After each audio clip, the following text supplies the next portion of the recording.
continuar atendendo? Vem lá de Recife. Padre Fábio, meu nome é Gleide, eu moro em Recife e acompanho sempre o programa de Direção Espiritual. Padre, eu gostaria que o senhor falasse sobre o livre-arbítrio, porque às vezes eu tenho a sensação de que ele não existe. Existem situações que têm tantos fatores e pessoas no contexto que o nosso querer não é possível. A liberdade fica cerceada. Que Deus o guie sempre e um grande abraço, Gleide. Gleide, você tem razão. O livre-arbítrio é um dom, né, que nós recebemos de Deus. O que é o livre-arbítrio? É uma possibilidade de decidir e de escolher que faz parte, é inerente ao ser humano, esse direito, né? Eu tenho o direito de escolher. Eu tenho o direito de ser livre. É interessante porque na antropologia teológica nós aprendemos que a liberdade é um dom que nos é concedido. Como assim? Da mesma forma como uma semente contém toda a possibilidade da árvore. Esse é um exemplo filosófico que ajuda muito, né? Você pega uma semente de amendoeira e todas as possibilidades da amendoeira, que é uma árvore imensa, uma das maiores que nós temos, estão condensadas naquela semente. Só que para aquela semente tornar-se a amendoeira que ela tem em potencial dentro dela, ela precisará ser cuidada. Então veja bem, na vida, ter o potencial não é garantia de que aquele potencial vai se tornar realidade. A liberdade interior é uma possibilidade. Recebemos o dom. Deus nos concedeu. Agora, ao longo da vida, nós vamos ter que exercitar, vamos ter que cultivar este dom para a gente se tornar livre. Ninguém nasce livre. Nós vamos aprendendo. E é interessante porque o aprendizado da liberdade, ele é no nosso dia a dia. E ele passa e ele esbarra o tempo todo. A gente volta até o assunto do início. Ele passa o tempo todo pelas pessoas que cuidam de nós. Interessante, né? Até no adestramento de cães, você pode ensinar o animal a ser livre ou não. Tudo depende da maneira como você o trata. Porque no animal você tem o condicionamento. O condicionamento cerceia essa liberdade. O cão nunca vai ser totalmente livre, porque nós precisamos adestrá-lo. Mas como é que funciona isso com a gente? Como é que nós podemos analisar o cuidado com este dom sem que ele vire um adestramento? Aí entra justamente a posição amorosa de quem cuida de nós, de quem é capaz de nos olhar sem nos interpretar como uma continuidade dele. Lembra que a gente falava, quando o pai interpreta o filho como um desdobramento seu, ele está pecando contra a liberdade do filho, não é? Você tem que entender que o outro é totalmente outro. É um outro ser, que por mais que você ame, ele não é você. Minha gente, uma das coisas mais egoísticas que nós podemos viver e experimentar é quando você sente que o seu corpo é um desdobramento das necessidades do outro.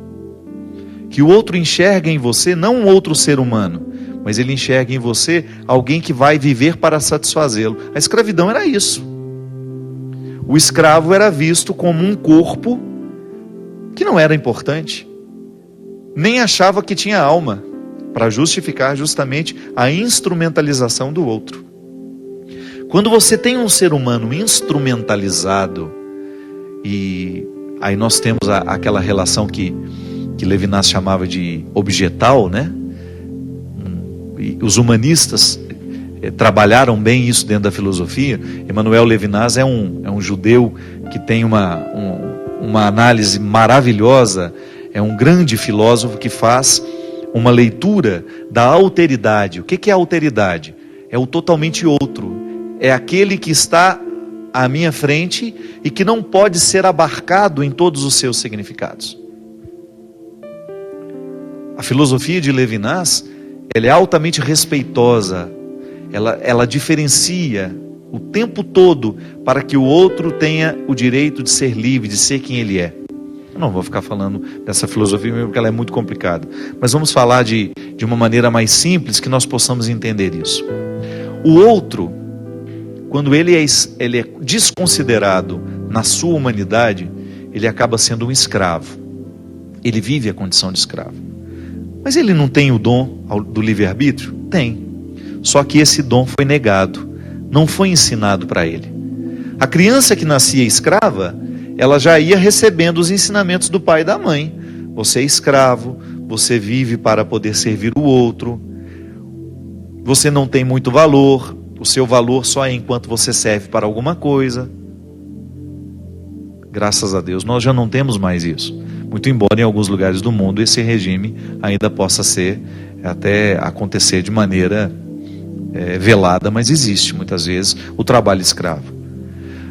Mas nós também podemos escravizar o outro de outras formas.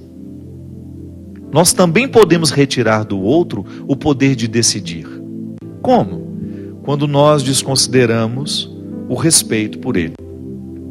O livre-arbítrio, Gleide, ele é um dom tão precioso que se você descuida, você corre o risco de permitir que o outro quebre, de tão frágil que ele é. No meu livro Quem Me Roubou de Mim, eu trabalhei justamente essa questão. Como é fácil a gente perder o poder de decidir. Como é fácil a gente entrar dentro de um processo vicioso em que o outro manda na gente. É interessante demais analisar e sofrido, né? É muito sofrido identificar isso. Que por causa do amor que muitas vezes nós sentimos, um amor possessivo, doentio, o outro tem o poder de neutralizar a nossa capacidade de decisão, porque a gente vai viver em torno dele, a gente vai viver para agradá-lo, a gente não está tomando decisões livres, nós estamos amarrados naquilo que é tão nocivo, que é a posse. Então eu perco a minha capacidade de ser livre porque eu estou amarrado emocionalmente no outro. Tudo isso fragiliza o livre-arbítrio. Porque a antropologia cristã vai nos dizer que nós somos livres, nascemos livres, mas este dom precisa ser exercitado. Então todos os dias eu tenho que libertar a minha liberdade. Vamos recordar isso. Vamos repetir isso.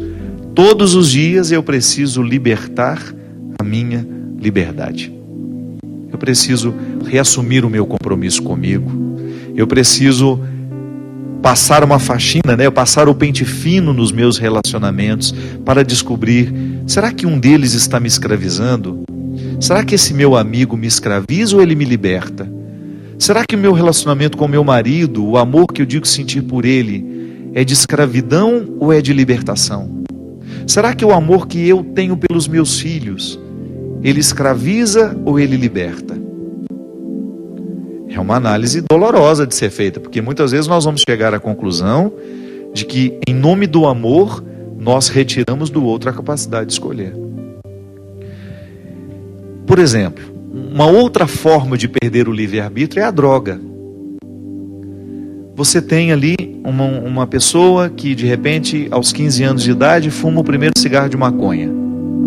Experimentou a maconha, depois ela vai se acostumando com o efeito que a maconha provoca nela, ela começa a fumar a cocaína. E ela ainda tem o poder de dizer, eu vou fumar hoje ou não. Aí a cocaína, por ser uma droga que vicia um pouco mais, vai retirando ainda mais a capacidade dela de ser livre diante da droga. Até chegar um momento em que ele não sabe mais renunciar à droga. E é tão louco isso, minha gente, porque veja bem, ele sabe que a droga mata, ele sabe que a droga só prejudica, e por isso que já chama droga, e mesmo assim, ele não é capaz de dizer não a ela. Já não existe liberdade. O que a droga faz na vida de um viciado? Vai minando a liberdade. Vai minando a capacidade de decidir.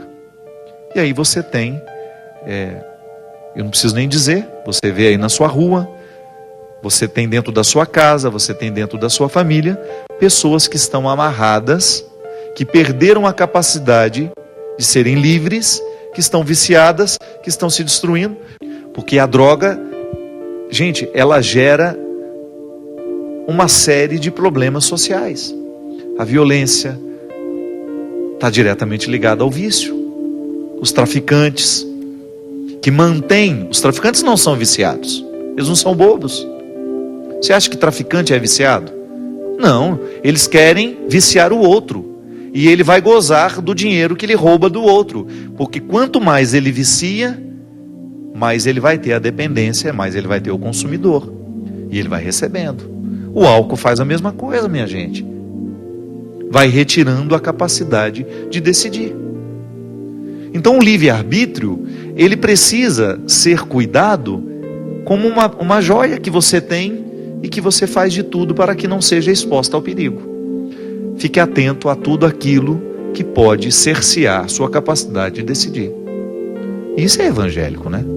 É a gente ter a possibilidade de fazer com que a gente seja sempre livre diante da vida, diante dos fatos, diante dos acontecimentos, diante das pessoas.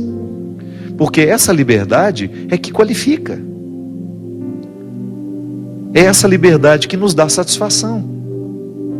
Que também a gente consegue em Deus. Eu acredito nisso. A minha oração me liberta.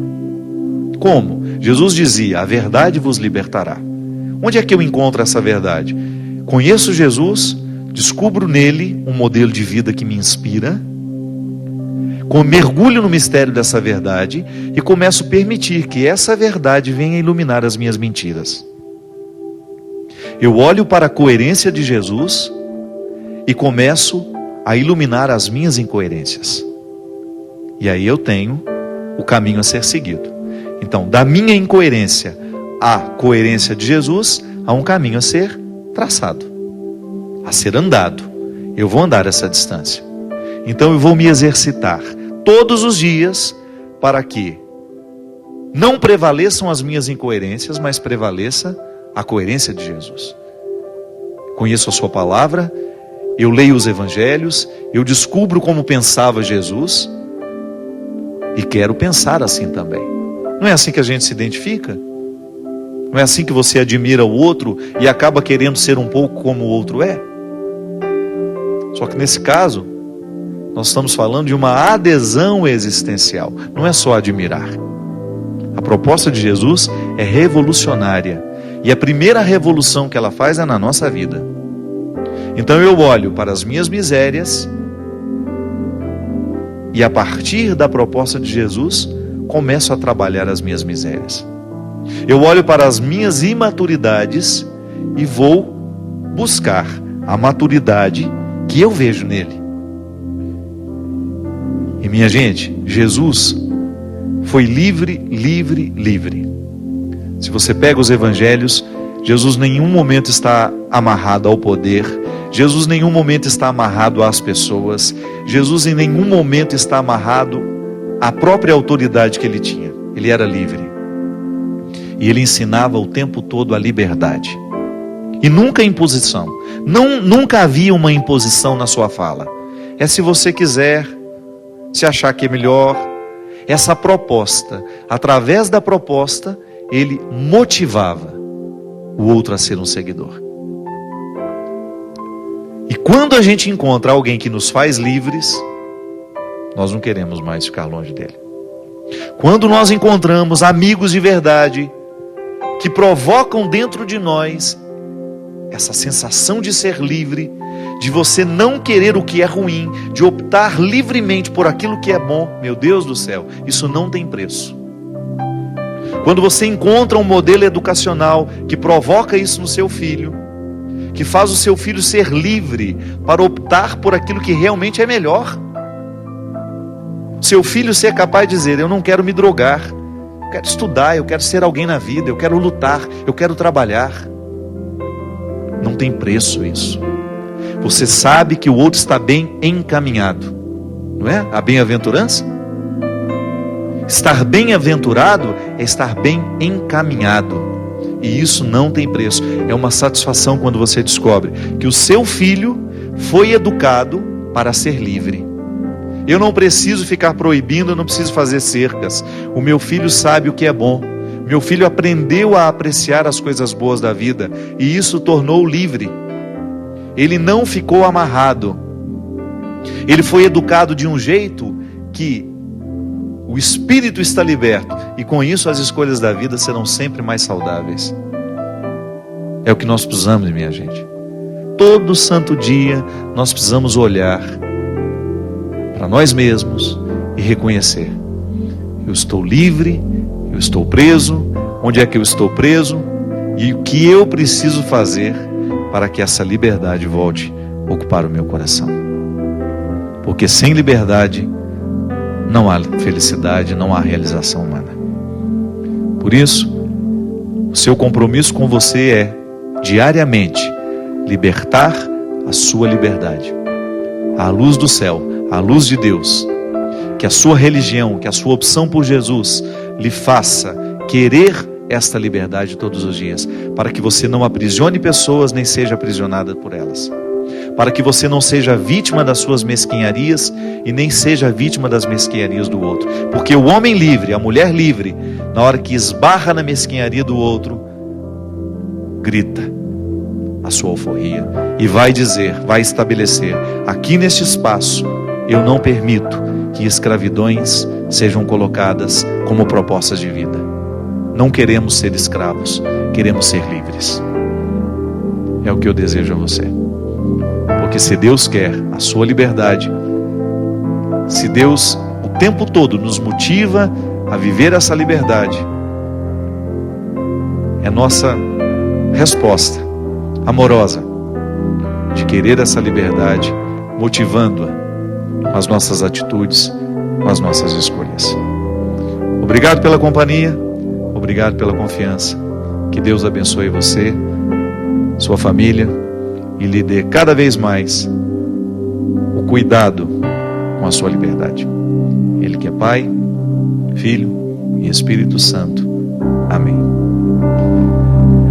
Que o verso tem reverso, que o direito tem um avesso, que o de graça tem seu preço, que a vida tem contrários, e a saudade é um lugar que só chega quem amou, e o ódio é uma forma tão estranha de amar.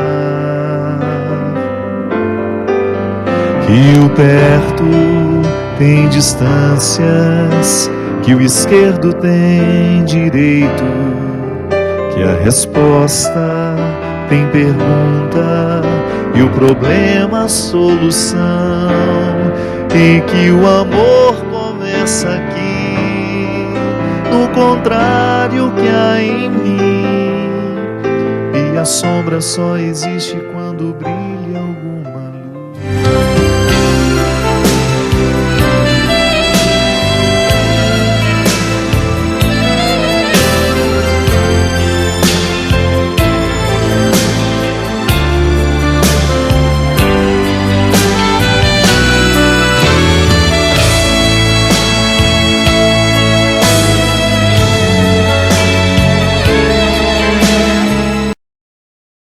Celebre a paixão, morte e ressurreição de Jesus Cristo no acampamento de Semana Santa, de 16 a 20 de abril. Na procissão do encontro, acompanhe o doloroso encontro da mãe com seu filho. Na missa de lava-pés, siga o exemplo de Jesus em servir e ser humilde. Relembre a paixão do Senhor e venere a Santa Cruz. Na encenação da Via Sacra, contemple a passagem de Jesus ao Calvário. Na vigília pascal, se recolha em profunda oração. E na missa de Páscoa, comemore a ressurreição de nosso Senhor Jesus, que tanto nos amou.